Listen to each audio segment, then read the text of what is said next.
Hi friends, Mahanadi சீரியலை இன்றைக்கி நாளைக்கான எபிசோடு பார்க்கலாம். புதுசாக பார்க்குறவங்களா இருந்தால் சப்ஸ்கிரைப் பண்ணிக்கோங்க. லைக்கு ஹைப்பு கொடுத்து விடுங்க. வாங்க வீடியோக்குள்ளே போகலாம்.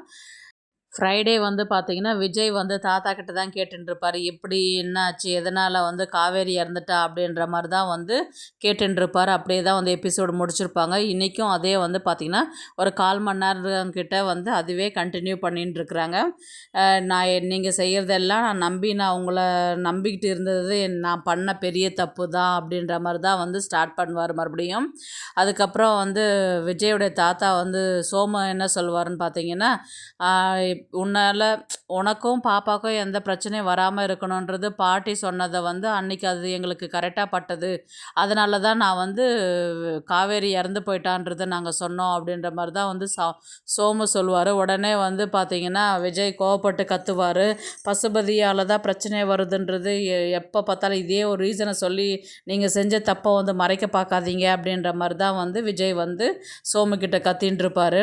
அவள் குழந்தைன்ட்டு பேசுகிறியே, அவள் குழந்த பிறந்ததே தெரியாத பட்சத்தில் அவள் எப்படி குழந்தைய ஞாபகம் வச்சுருந்து அவள் வருவா அப்படின்ற மாதிரி ராதா கேட்பாங்க. அது என்னவோ பண்ணிட்டு போகிறோம். எத்தனையோ ஹாஸ்பிட்டல் இருக்குது, எத்தனையோ ஊர் இருக்குது. நான் கூட்டியுமே அவளை ட்ரீட்மெண்ட் பண்ணியிருக்க போகிறேன். நீ எதுக்கு தேவையில்லாத நீங்கள் அவள் இறந்து போயிட்டா அப்படின்ற மாதிரி சொன்னீங்க. சரி, அப்படியே இருந்தாலும் பொண்ணை கூட்டிகிட்டு போனவங்க ஏன் என் மாப்பிள்ளையை பார்த்து நான் ஒரு வார்த்தை சொல்லிட்டு போகலன்றது அவங்க ஏன் என்கிட்ட சொல்லலை அப்படின்றத அதை யோசிக்கும் பொழுது உடனே விஜயோடைய சித்தப்பா என்ன சொல்வாருன்னா, நீ அன்கான்ஷியஸில் இருந்த, அதனால் அவங்க சொல்கிறதுக்கு விருப்பம் இல்லாத கிளம்பி போயிட்டாங்க. அப்போ நீங்கள் என்னென்ன எனக்கு துரோகம் பண்ணியிருக்கிறீங்கன்றது உங்களுக்கு தெரியுமா? நான் வாழ்க்கையில் உங்களை மறக்கவே மாட்டேன். இனி நீங்கள் எனக்கும் என் குழந்தைக்கும் பண்ண துரோகத்துக்கு நான் வாழ்நாள் முழுதும் உங்ககிட்ட பேசாத இருக்கணும் அப்படின்ற மாதிரி தான் விஜய் தாத்தாவை திட்டின்னு இருக்கிறாரு.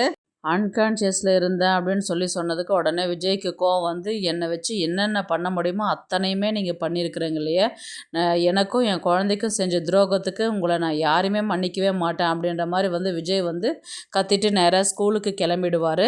அங்கே பாப்பா டல்லாக வருவா. ஏப்பா இன்றைக்கி உம்முன்னு இருக்கிற அப்படின்ற மாதிரி கேட்டதுக்கு, இன்றைக்கி எங்கள் மிஸ்ஸு வரலப்பா, அதனால தான் எனக்கு ரொம்ப கஷ்டமாக இருந்தது, எனக்கு போர் அடிக்குது, எனக்கு அவங்க இல்லைன்னா கிளாஸில் உட்காரவே பிடிக்கல எனக்கு அப்படின்ற மாதிரி சொன்னதுக்கு, நாளைக்கு கண்டிப்பாக வந்துடுவாங்க, அதனால் ஃபீல் பண்ணாதாம்மா அப்படின்னு, கண்டிப்பாக நாளைக்கு வந்துடுவாங்களா அப்படின்ற மாதிரி பாப்பா கேட்டதுக்கு கண்டிப்பாக வந்துடுவாங்க அப்படின்ற மாதிரி தான் விஜய் பாப்பா கிட்ட சொல்லுவாங்க. உடனே பார்த்திங்கன்னா விஜய் வீட்டுக்கு தான் வருவார். பாப்பா பாட்டி அப்படின்ற மாதிரி ஓடி போயிட்டு, காலையில் சாக்லேட் கொடுக்குறேன்னு சொன்னீங்களே, கொடுக்கவே இல்லையே, இப்போ கொடுங்க அப்படின்ற மாதிரி கேட்பா. இதோ கொண்டு வரேன்ப்பா அப்படின்ற மாதிரி ராதா சாக்லேட் கொண்டு கொடுக்குவாங்க.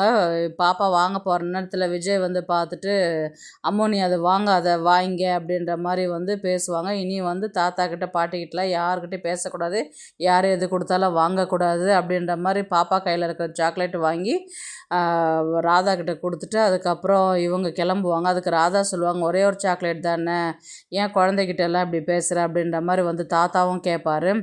நீங்கள் பண்ண துரோகத்துக்கு நாங்கள் பேசுகிறது இங்கே இருக்கிறதே பெரிய விஷயம் அப்படின்ற மாதிரி தான் அவர் சொல்லிவிட்டு பாப்பாவை கூட்டிகிட்டு உள்ளே போவாங்க. அதுக்கப்புறம் பார்த்திங்கன்னா இவர் காவேரி கிட்ட பேசினது, கல்யாணம் பண்ணது அப்படிலாம் ஒரு ரீகால் மாதிரி கொடுப்பாங்க. பாப்பா உடனே பசிக்குது அப்படின்ற மாதிரி சொல்லுவாள். இவர் தோசை ஊற்றலான்னு சொல்லிட்டு கிச்சன் போவார்.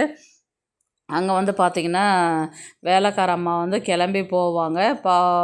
என்னங்க ஐயா இப்போ தான் வரீங்க அப்படின்ற மாதிரி கேட்டதுக்கு, இல்லை பாப்பாவுக்கு பசிக்குது, அதனால தான் தோசை ஊற்றலான்னு வந்தேன் நான் அப்படின்ற மாதிரி சொன்னதுக்கு, அப்படியா நீங்கள் எல்லோரும் டின்னர் சாப்பிடும்போது நீங்கள் வரவே இல்லையா, வெளியில் சாப்பிட்டுட்டு வந்துட்டிங்களோ என்னவோ அப்படின்றதுனால தான் நான் செய்யலை நான் அப்படின்ற மாதிரி சொன்னதுக்கு, சரி நீங்கள் கிளம்புங்க நான் பார்த்துக்கிறேன் அப்படின்ற மாதிரி இவரே சட்னி அரைச்சி இவரே தோசை ஊற்றுவார்.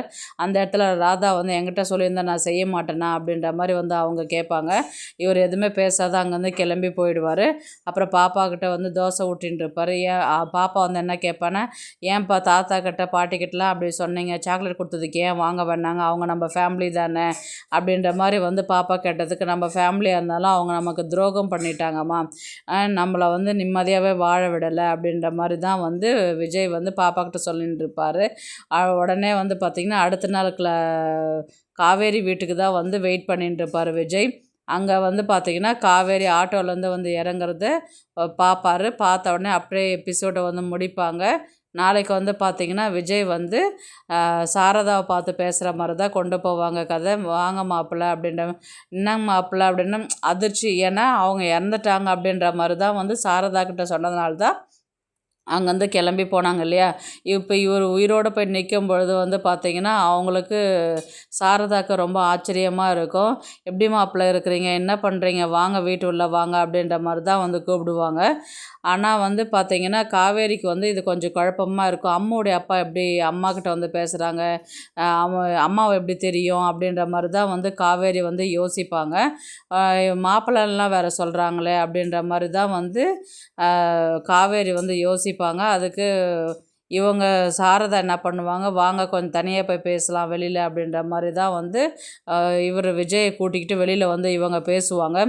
எப்படி இருக்கிறீங்க மாப்பிள்ளை, என்ன செய்கிறீங்க, குழந்தை எப்படி இருக்கிறா அப்படின்ற மாதிரி வந்து கேட்டதுக்கு அவள் நல்லா இருக்கிறா, நீங்கள் எப்படி இருக்கிறீங்க அப்படின்ற மாதிரி தான் விஜய் வந்து சாரதா கிட்ட கேட்பாங்க. நாங்கள் என்ன மாப்பிள்ளை நல்லா இருக்கிறோம், இன்றைக்கி வரலையும் அவளுக்கு கான்ஷியஸ் வராத, நாங்கள் படுற கஷ்டம் எங்களுக்கு தான் தெரியும் அப்படின்ற மாதிரி தான் வந்து நடந்த விஷயத்த எல்லாமே வந்து உங்கள் பாட்டி இப்படியெல்லாம் பண்ணாங்க அப்படின்ற மாதிரி தான் வந்து சாரதா வந்து விஜய் கிட்ட சொல்லுவாங்க. எல்லாம் எனக்கு தெரியும், என்னை தப்பாக நினைக்காதீங்க, என்னை மன்னிச்சிருங்க, எனக்கு கான்ஷியஸ் வந்ததுக்கப்புறம் நான் உங்களை வந்து கேட்டதுக்கு எங்கள் வீட்டில் இப்படி சொல்லிட்டாங்க அப்படின்ற மாதிரி தான் வந்து இவர் மனசில் நினைப்பார். ஆனால் சாரதா கிட்ட சொல்ல மாட்டாங்க. சரி இப்போ எப்படி இருக்கிற என் பேத்தி அப்படின்ற மாதிரி, நாளைக்கு நான் கூட்டிகிட்டு வரேன், அன்றைக்கி ஸ்கூலுக்கு போயிருக்கிறா அப்படின்ற மாதிரி தான் வந்து சொல்லுவாங்க. உடனே வந்து காவேரி என்ன கேட்பாங்கன்னா, அம்மாவுடைய அப்பாக்கிட்ட என்னம்மா பேசின்னு இருக்கிற, உனக்கு தெரியுமா அவர் அப்படின்ற மாதிரி தான் வந்து காவேரி வந்து சாரதாவை பார்த்து கேட்பாங்க. தெரியுமா எனக்கு அப்படின்ற மாதிரி தான் வந்து இவங்க சாரதா வந்து சொல்லுவாங்க. இப்போ மாப்பிள்ளைன்னுலாம் பேசிக்கிட்டு இருந்தேம்மான்ட்டு கேட்பாங்க. மாப்பிள்ளைய எல்லாம் வாங்கன்னு தானே நான் கூப்பிட்டேன் அப்படின்ற மாதிரி தான் வந்து சாரதா அப்படியே மாற்றிடுவாங்க. உடனே காவேரி வந்து என்னாச்சு, எதுக்கு இங்கே வந்திருக்குறீங்க சார் அப்படின்ற மாதிரி தான் வந்து கேட்பாங்க. நான் சார் இல்லடி உன் புருஷன் அப்படின்ற மாதிரி தான் வந்து விஜய் வந்து மனசுக்குள்ளே நினச்சிட்டு, இனி எந்த பிரச்சனையானாலும் நான் உன்னை விட்டுட்டு போக மாட்டேன், உனக்கான என்ன ட்ரீட்மெண்ட் பண்ணணுமோ அதை நான் பண்ணுவேன் அப்படின்ற மாதிரி மனசுக்குள்ளே நினைக்கிற மாதிரி கொண்டு போவாங்க கதையை. அப்படியே நாளைக்கு எபிசோடை வந்து முடிப்பாங்க. பார்க்கலாம் கதையை வந்து எந்த இடத்துல எடுத்துகிட்டு போகிறாங்க அப்படின்றது. இந்த வீடியோ பிடிச்சிருந்தா ப்ளீஸ் லைக் பண்ணுங்கள், ஷேர் பண்ணுங்கள். தேங்க்ஸ் ஃபார் வாட்சிங்.